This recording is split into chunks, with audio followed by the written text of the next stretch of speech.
Bawat buklat ng aklat binabalikan, mga liham na ang laman, ligayang dala, ikaw lang ang may akda.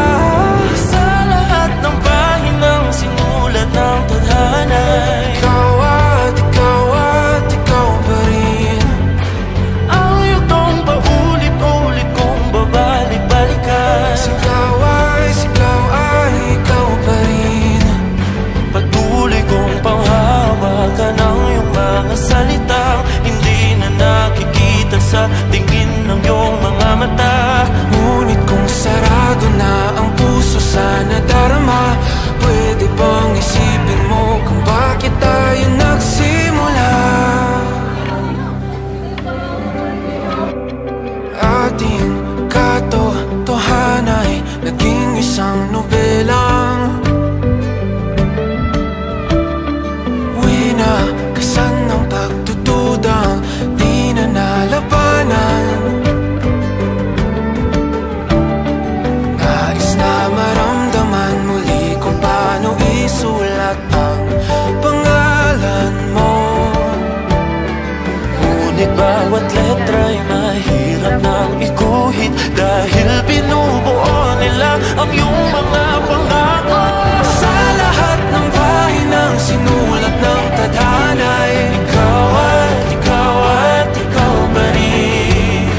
ang yugtong paulit-ulit kong mabalik-balikan. Sigaw ay ikaw pa rin. Simula sa wakas na di matuklasan, babalik kung saan di na natagpuan ng mga matang nakatanaw sa umpisa ng yugtong di na sana naisulat pa.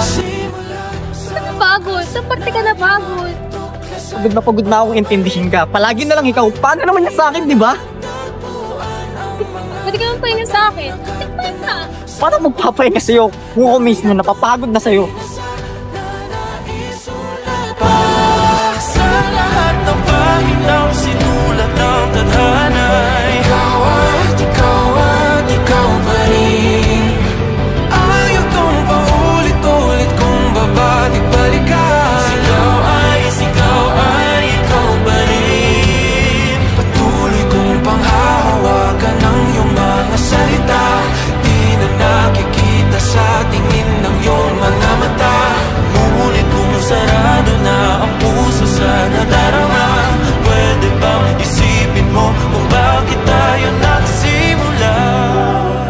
Na di matuklasan, babalik ikaw at ikaw pa rin. Ang mga matang nakatanaw sa umpisa ng yugtong. Sigaw ay naisulat pa.